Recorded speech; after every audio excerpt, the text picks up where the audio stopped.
السلام علیکم دوستوں، کیسے ہیں آپ سب؟ امید ہے آپ سب ٹھیک ٹھاک ہوں گے۔ آپ لوگوں کو عید کی بہت بہت مبارکباد۔ جیسا کہ ایک لانگ ویکینڈ ہے اور ابھی تک جو عید کے فنکشنس ہیں، دعوتیں ہیں، وہ سب چل رہی ہیں۔ ہمارے یہاں بھی کچھ اسی طرح سے چل رہا ہے۔ رمضان کا مبارک مہینہ گزر گیا، لیکن اس میں آپ لوگوں سے بہت زیادہ بات چیت نہیں کر سکی۔ اس دفعہ آپ لوگوں سے رمضان کی ڈشز بھی میں شیئر نہیں کر سکی، جبکہ میں نے بہت ساری چیزیں بنائی اور ہر افطار میں سمپل لیکن کچھ ورائٹی میں ہم لوگ افطاری کا اہتمام کرتے رہے ہیں۔ اینی ویز جی، وہ تو گزر گیا کیونکہ اس دفعہ تھوڑی طبیعت خراب ہو گئی شروع کے روزوں میں، اور اس کے بعد پھر دن جو ہیں وہ بہت چھوٹے ہو جاتے ہیں، یا آپ کہیں کہ رمضان میں ٹائم جو ہے وہ اتنا شارٹ سا لگتا ہے کہ بہت سارے کام آپ کے بڑھ جاتے ہیں۔ کیونکہ آپ کو اگر آپ نے پراپر عبادت کرنی ہے، تمام نمازیں پڑھنی ہے، تراویح پڑھنی ہے، قرآن پاک کی تلاوت کرنی ہے، اور اس کے ساتھ آپ نے سحر اور افطار کی تیاری بھی کرنی ہے، روزہ داروں کا خیال بھی کرنا ہے، تو یہ بہت ساری چیزیں مل کے آپ کو کا جو ٹائم ہے نا وہ کافی شارٹ کر دیتے ہیں۔ میری کافی کوشش تھی کہ کچھ کلپس میں آپ لوگوں کے ساتھ اپنی تاریخ اور سہری کے شیئر کروں کہ ہم لوگ کس طرح سے کر رہے ہیں، لیکن کافی مشکل ہو گیا۔ ایک مجھے اپنا ایک ٹرائپوڈ نہیں مل رہا تھا جو مجھے کچن میں فکس کرنا تھا، تو اس لیے یہ سب کرتے کرتے میں اس کو ڈھونڈنے کے پیچھے نہیں گئی کیونکہ ٹائم بہت لگ جاتا، تو پھر میں نے سوچا کہ چلیں ہم آپ سے بعد میں بات کریں گے۔ آج جناب میں آئی ہوں آپ کے ساتھ ایک اور بڑی اچھی خبر کے ساتھ کہ میں نے ایک نئی بک جو ہے وہ ایکسپلور کی ہے، اپنی لائبریری سے لی گئی ہے۔ دس از آداب زندگی، مولانا محمد یوسف اصلاحی صاحب کی یہ بک ہے، اور آداب زندگی کے ٹاپک پر یہ بہت ہی خوبصورت بک ہے۔ اس میں بہت سی ایسی چیزیں ہیں جو ہماری زندگی کے بہت سارے معاملات میں ہیں، تو میں نے سوچا کہ چلیں جی، تو ہم چلتے ہیں اس کے پہلے باب سے۔ پہلا باب ہے سلیقہ و تہذیب، اور دوسرا باب ہے حسن بندگی، ٹھیک ہے۔ پہلے باب کا مطلب ہے کہ ہمیں اپنی زندگی میں مذہب کے مطابق، اسلام کے مطابق کیسے کیسے آداب جو ہیں وہ ضروری ہیں، ان سب پہ ہم بات کریں گے۔ حسن بندگی کا مطلب ہے کہ ہماری عبادت کے کون سے آداب ہیں اور اس میں ہم کس طرح سے چلیں گے۔ تو ہم شروع کریں گے سلیقہ آداب سے، جس میں ہم دیکھیں گے کہ کون کون سی باتیں ہیں جو آپ سے شیئر کرنے والی ہیں۔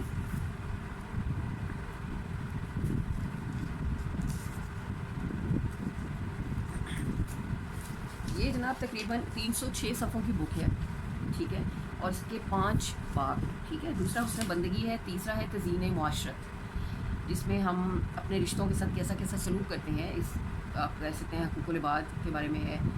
چوتھا ہے دعوت دین، پانچواں ہے احساس ابدیت کہ دین کے کیا کیا احکامات ہیں۔ بہت ہی خوبصورتی سے زندگی کے مختلف پہلوؤں کے بارے میں اس میں بات کی گئی ہے۔ تو جی، ہم چلیں گے پہلے سلیقہ و تہذیب سے، جس کا بہت بڑا تعلق ہے ہماری زندگی کے گزارنے سے، ہمارے کرینے سے، کہ ہم اپنی زندگی کو اسلام کے مطابق، دین کے مطابق کس طرح بسر کر سکتے ہیں، اور ہمارا دین ہمیں کیا کہتا ہے، اس کی روشنی میں ہمیں اپنی زندگی کو کس طرح سے لے کے چلنا ہے۔ تو سب سے پہلے جناب آتا ہے طہارت و نظافت کے آداب، طہارت اور نظافت کے آداب، ٹھیک ہے جی۔ تو ہم اس پہ اب بات کرتے ہیں کہ اس کو ہم نے کس طرح سے لے کے چلنا ہے۔ ایک منٹ جی، طہارت اور نظافت کے آداب کا مطلب ہے کہ ہمیں اپنی طہارت اور پاکیزگی کا خیال کس کس طرح سے رکھنا ہے، کہ ہم پاکی پلیتی کا خیال رکھیں، کیونکہ ہمیں عبادت بھی کرنی ہے، ہمیں زندگی میں کس طریقے سے رہنا چاہیے، اپنے گھروں کے اندر کیسے آداب کو کرنا چاہیے۔ اللہ تعالیٰ نے ان لوگوں کو اپنا محبوب قرار دیا ہے جو طہارت اور پاکیزگی کا پورا پورا اہتمام کرتے ہیں۔ رسول پاک صلی اللہ علیہ وسلم کا ارشاد ہے کہ طہارت اور پاکیزگی آدھا ایمان ہے۔ جی، یا تو ہم نے پڑھا ہے نا کہ صفائی نصف ایمان ہے، وہی اسی کا ایک احاطہ ہم کر رہے ہیں الفاظ کے چناؤ سے، کہ طہارت اور پاکیزگی ہمارا آدھا ایمان ہے، کہ ہمیں اپنی روزمرہ زندگی میں جیسے ہمیں صاف کپڑے پہننے چاہیے، ٹھیک ہے۔ تو جب آپ کے کپڑے گندے ہو جائیں، آپ کو ریئلائز ہو، تو یہ نہیں ہے کہ آپ بہت سارے دن ہو، کوشش کریں آپ ڈیلی چینج کریں، آپ ڈیلی نہائیں۔ یہ ہماری پاکیزگی اور یہ ہماری جو صفائی ہے اس کا تقاضا ہے۔ اسی طرح ہم اپنے گھروں کو ڈیلی صاف کرتے ہیں، ہم اپنے کھانے پینے کے برتنوں کا خیال رکھتے ہیں کہ ہم ہر دفعہ ایک صاف برتن استعمال کریں جس میں ہم کھانا کھائیں، جس میں ہم پانی پئیں، تو یہ چیزیں بہت ضروری ہیں۔ اسی بات کی یہ بات کی جا رہی ہے۔ تو آدھا ایمان تو یہ ہے کہ آدمی روح کو پاک صاف رکھے، روح کو پاک صاف رکھے، یہ بہت ضروری ہے، اور آدھا یہ ہے کہ جسم کی صفائی کا خیال رکھے۔ مطلب آدھا ایمان ہمارا، اگر ہمارے گھروں میں ہمارے آس پاس ہمارا انسان کا بازار خود کوئی صفائی کا اہتمام نہیں ہے، تو آدھا ایمان تو ہمارا وہیں پہ مشکوک ہو جاتا ہے۔ تو اس وجہ سے، اور آدھا جو ہے وہ ہم نے روح کو پاک کرنا ہے اپنی عبادت سے، اپنے اعمال سے، اپنی معاشرت سے۔ معاشرت کا مطلب ہے اپنے رشتوں کے ساتھ چلنے سے۔ تو اس وجہ سے آج جو ہم پہلا جو ہمارا ہاف ہوگا وہ ہم بات کر رہے ہیں کہ ہمیں اپنے جسم کو کس طرح سے پاک کرنا ہے۔ اس میں سب سے پہلے اس پہ ہم مختلف چیزوں پہ ہم بات کرتے جاتے ہیں۔ تو روح کی طہارت اور نظافت یہ کہ کفر و شرک، معیشت، ضلالت کی نجاستوں سے پاک کیا گیا ہے۔ اور ظاہری جو جسمانی ہے اس میں کیا ہے کہ سو کر اٹھنے کے بعد ہاتھ دھوئے بغیر آپ کو برتن میں پانی نہیں کسی بھی برتن میں ہاتھ نہ ڈالیے، پانی کے برتن میں یا کسی بھی برتن میں جو آپ سمجھیں کہ آپ کو کچن میں نہیں جانا چاہیے، پہلے اپنے ہاتھ دھونے چاہیے، کیونکہ سوتے میں آپ کو نہیں پتہ کہ آپ کے ہاتھ اب سوئے ہوئے ہیں، تو سونے کے اٹھنے کے بعد ہمیں واش روم جا کے پہلے اپنے آپ کو جو ہے وہ واش روم کا استعمال کر کے پاک کرنا چاہیے، ہمیں نہیں پتا کہ ہمارا ہاتھ کہیں مٹی پہ چلا جائے یا کوئی جانور گزر گیا ہو یا ویسے بھی کچھ بھی ہمیں نہیں اندازہ ہو سکتا کہ سوئے میں انسان کو نہیں اندازہ ہوتا. تو سو کر اٹھنے کے بعد ہمیں سب سے پہلے اپنے آپ کو صاف ستھرا کرنا چاہیے. غسل آنے کی زمین پر پیشاب کرنے سے پرہیز کریں، بالخصوص اس کی زمین کچی، یہ بڑی ضروری بات ہے.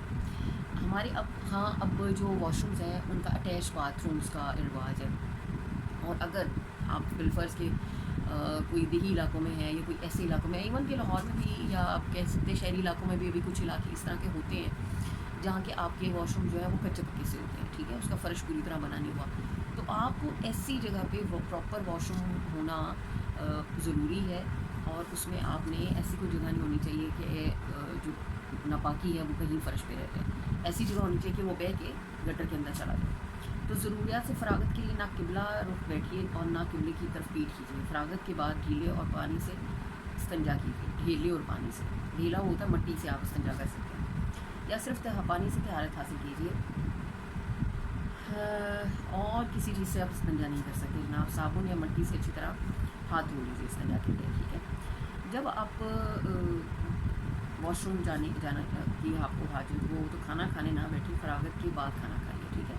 اس کا مطلب ہے کہ جب اگر آپ کھانا وغیرہ کھانے بیٹھے ہیں تو آپ نے واش روم جانا ہے تو جائیں، اور پھر پراپرلی آپ اپنے آپ کو ہاتھ دھو کے آئیں اور پھر آپ آ کے کھانا کھائیں. مطلب کہ پراپر خیال رکھیں کہ آپ کا جو ہے وہ ہاتھ پاؤں صاف ہونے چاہیے. ہاتھ پاؤں کیا، آپ کا ہر چیز، کہ آپ کس چیز سے ہاتھوں سے آپ نے کھانا ہے. تو ایک تو آپ کی وہ جراثیم کا معاملہ آ جاتا ہے، دوسرا طہارت کا بھی تقاضا ہے. اسلام نے بھی ہمیں یہ جو ہے کرا دے دے کہ آپ دیکھیں نا کہ پہلے زمانوں میں اگر ہم نے کوئی موویز دیکھی ہو، کوئی ڈراماز دیکھے ہوں، تو وہ بڑی بڑی سرائیاں سی ہوتی تھی اور ایک پاٹ سا ہوتا تھا اور ہاتھ دھلائے جاتے تھے بادشاہوں کے، اور جو خلفۂ کرام کا بھی دور ہوتا تھا، تو وہ بڑا ایک اچھا طریقہ تھا. ایون میں آپ کو بتاؤں کہ آپ نے اگر ترکی کے ڈرامے دیکھے ہیں، جیسے ارطغرل غازی ایک بہت ہسٹوریکل اچھا ڈرامہ ہے، تو اس میں بھی کھانا کھانے سے پہلے انہوں نے پاس وہ برتن رکھا ہوتا تھا. تو میاں جو ہے وہ بیوی ہے تو اپنے میاں کو وہ ہاتھ دھلوا رہی ہوتی تھی، یا گھر کی خواتین جیسے بہنیں ہیں، مائیں ہیں، تو وہ سب ہاتھ دھلواتی تھی اور پھر وہ کھانا کھانے بیٹھتے تھے. تو یہ بڑا خوبصورت اچھا طریقہ ہے کہ آپ اپنے دسترخوان پہ جانے سے پہلے اپنے ہاتھ کو دھو لیں. تو آپ کو کسی بھی قسم کا ایسا کام کیونکہ واش روم جانا ہے یا آپ نے اپنے آپ کو پاکیزگی کرنی ہے، وہ آپ اس کا پورا خیال رکھیں، ٹھیک ہے جناب. اور جہاں آپ کو رفع حاجت کے لیے جانا ہے نا، وہ جگہ ایسی نہیں ہو کہ آپ کے اوپر کوئی چھینٹے پڑ جائیں. اگر آپ کو ایسا شک ہو تو پھر آپ کے اپنے کپڑوں کو فوری پاک کرنا چاہیے یا کپڑے بدل لینے چاہیے، لیکن کوشش کریں کہ ایسا نہ ہو.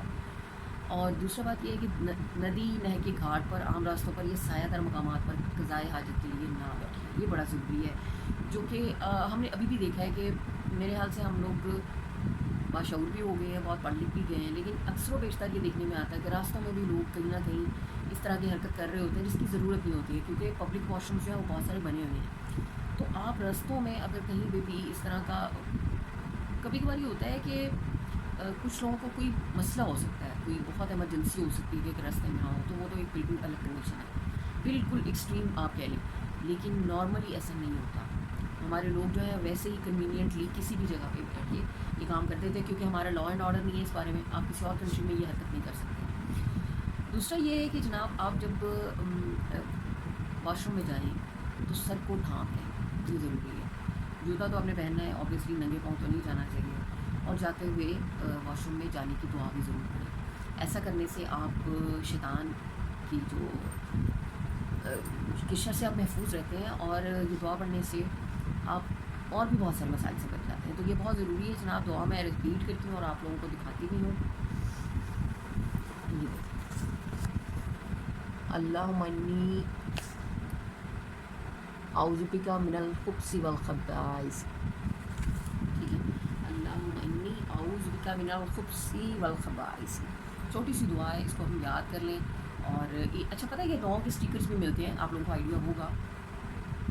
جو اسلامک بکس والی جو شاپس ہیں یا ویسے بھی بکس والی ہیں، وہاں سے آپ کو ایسے اسٹیکرز مل جائیں گے اور آپ ان کو اپنے واش روم کے دروازے پہ یا سائڈ کی دیوار پہ بھی لگا سکتے ہیں. اور جب باہر آئیں گے تو پھر آپ پڑھیں گے واش روم سے باہر آنے کی دعا، الحمدللہ الذی اذھب عنی الاذی وعافانی. بڑی بہترین دعائیں ہیں جناب، اور ان کا ترجمہ بھی بڑا زبردست ہے. پہلی دعا جو ہم جاتے ہوئے پڑھیں گے اس کا ترجمہ، خدایا تیری پناہ چاہتا ہوں شیطانوں سے، ان شیطانوں سے بھی جو مسکر ہیں اور ان سے مذکر ہیں اور ان سے بھی جو مونس ہیں. اور جب باہر آئیں تو اس کی دعا کا ترجمہ ہے، اللہ تعالیٰ کا شکر ہے جس نے مجھ سے تکلیف دور فرمائی اور مجھے عافیت بخشی. بے شک رفع حاجت جو ہے وہ آپ کو ایک تکلیف سے نجات دیتی ہے اور آپ جو ہے اپنی جسمانی طور پہ سکون میں آ جاتے ہیں. اس کے بعد جناب اگلی بات ہے کہ ناک صاف کرنے کا بھی طریقہ ہونا چاہیے. کبھی کبھار ہم بہت بیمار ہوتے ہیں یا زکام ہوا ہوتا ہے تو اس کا یہ طریقہ ہوتا ہے کہ یہ بھی ہمیں بہت طریقے سے کرنا چاہیے. تھوکنا نہیں چاہیے جگہ جگہ. ناک صاف کرنا یا تھوکنے کا بھی ایک ایٹیکیٹس ہونے چاہیے کہ آپ یا تو واش روم جائیں یا آپ رومال استعمال کریں اور اس طرح سے نہ کریں، مطلب کہ بلا وجہ کہیں بھی آپ تھوک دیں، ٹھیک ہے. یا آپ واش جو ہے اپنا زکام اگر آپ کو ہوا ہے تو اپنا ناک بھی اسی طرح سے صاف کر لیں. یہ بڑی غیر اخلاقی سی حرکت ہے، تو ہمیں اس کا بھی بہت زیادہ خیال رکھنا ہے. بار بار ناک میں انگلی ڈالنے اور ناک کی گندگی نکالنے سے بھی پرہیز کریں، یہ بھی بہت ضروری ہے. تو یہ تمام چیزیں کہ آپ محفل میں کس طرح ہوں یا آپ کے گھر اگر فرض کریں آپ اپنی فیملی میں بھی بیٹھے ہوئے ہیں تو تب بھی آپ کو ایسی باتوں سے اوائڈ کرنا ہے، ٹھیک ہے جناب. اس کے علاوہ تمباکو نوشی کرنا یہ تو بالکل ویسے ہی بہت کہنا چاہیے کہ غیر اخلاقی اور صحت کے لیے بھی بہت مضر صحت ہے. لیکن جب آپ محفل میں بیٹھے ہوں تو آپ نے اس کا حد الامکان خیال رکھنا ہے کہ آپ ایسا کچھ بھی نہ کریں، ٹھیک ہے جناب. اور اس کے علاوہ جناب اگلی بات یہ ہے کہ وضو کافی اہتمام سے کیجیے. اگر ہر وقت ممکن نہ ہو تو اکثر باوضو رہنے کی کوشش کریں. جہاں پانی میسر نہ ہو تیمم کر لیا کریں. بسم اللہ الرحمن الرحیم پڑھ کے وضو شروع کریں اور وضو کے دوران بھی دعا پڑھیں، ٹھیک ہے جناب. بات یہ ہے کہ باوضو رہنے سے نا انسان بہت ساری باتوں سے بچ جاتا ہے. سب سے پہلے تو آپ کے اندر آپ کو نا ایک پاکیزگی محسوس ہوتی ہے. جب آپ باوضو رہتے ہیں نا تو آپ کے بہت سارے مسئلے حل ہوتے ہیں، آپ کے اندر سے بیماریاں ختم ہوتی ہیں اور آپ کا دل بھی پرسکون رہتا ہے. آپ دیکھیں گے آپ کو ایک مینٹل پیس ملے گا. اگر آپ نے سنا ہو، یہ ریسرچ بھی کہتی ہے کہ وضو کرنے سے نا انسان کی ڈپریشن کا بھی ایک بڑا پورشن ہے نا وہ مائنس ہو جاتا ہے. تو دیکھیں کتنا بڑا فائدہ ہے. اس لیے آپ باوضو رہیں اور اگر جہاں پہ ممکن نہیں ہو وہاں آپ پانی میسر نہ ہو تو آپ تیمم کر لیں، ٹھیک ہے جناب. اس کے بعد جناب بات کرتے ہیں کہ پابندی کے ساتھ مسواک کیجیے. اچھا مسواک بڑی ضروری چیز ہے. ہم لوگ اکثر اس بات کو نہیں کرتے کیونکہ ہم بڑے شارٹ کٹس اپناتے ہیں. ہم لوگ برشز لے لیتے ہیں، ٹوتھ برش لیا اس بات ختم ہو گئی.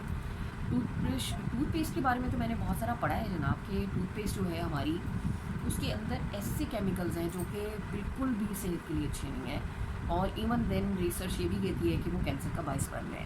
تو ٹوتھ پیسٹ کو ہمیں چھوڑ دینی چاہیے. لیکن جو سب سے بیسٹ طریقہ ہے وہ ہے جناب مسواک کا.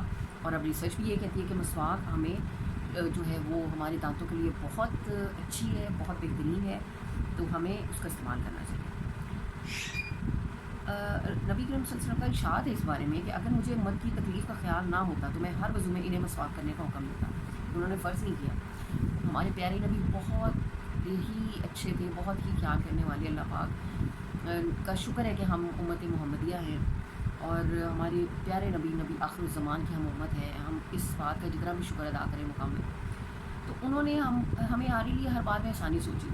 ایک مرتبہ آپ کے پاس کچھ لوگ آئے جن کے دانت پیلے ہو رہے تھے. آپ نے دیکھ کر تکلیف فرمائی کہ مسواک کیا کرو. دیکھیے کتنی پیاری بات ہے کہ دانت پیلے ہو جاتے ہیں نا، ہم اس پہ 100 جتن کرتے ہیں اور اس پہ فرق نہیں پڑتا. میں آپ کو بتا رہی ہوں کہ بلیو نہیں، یہ میرا اپنا بھی تجربہ ہے. لیکن آپ اگر مسواک یوز کریں گے نا آپ کو فائدہ ہو جائے گا. ہفتہ میں ایک بار تو ضرور ہی غسل کیجیے. جمعہ کے دن غسل کا اہتمام کیجیے. صاف ستھرے کپڑے پہن کر جمعہ کی نماز میں شرکت کیجیے. امانت کی ادائیگی آدمی کو جنت میں لے جاتی ہے. صحابہ نے پوچھا کہ یا رسول اللہ امانت سے کیا مراد ہے؟ بڑی زبردست بات ہے. فرمایا ناپاکی سے پاک ہونے کے لیے غسل کرنا، اور اس سے بڑھ کر خدا نے کوئی امانت مقرر نہیں کی.